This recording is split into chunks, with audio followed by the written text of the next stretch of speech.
These are Mr. and Mrs. Müller. They live in this big and beautiful house, which they don't want to leave at all. But the problem is that they are not very spry anymore, so they would urgently need some help, like for example being driven to appointments. This is Tarek. He's 21 years old and came to Germany 8 months ago. He also lives in a big house, but not alone. He has to share it with many refugees. More space for himself and some useful tasks would definitely be great and avoid boredom.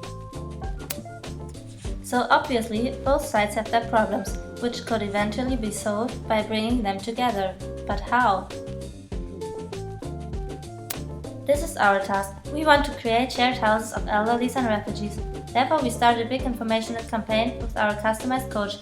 There will be several bus stops at public institutions like churches, parish halls, pharmacies, supermarkets, and, of course, refugee camps. In addition to these informational events, we have printed some flyers that can be found everywhere. Interested people can fill out and send us the enclosed forms. Afterwards, our team reviews the forms and tries to find suitable matches. Matched people will be invited for a first meeting in order to get to know each other better. Translators, social workers, and volunteers will also be present. Our team will accompany the current process until both parties feel familiar enough. Tarek's long journey has for now come to an end.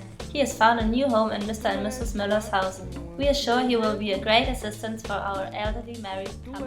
Even after a few months, we will stay in contact with Tarek and the Müllers to make sure everything's fine.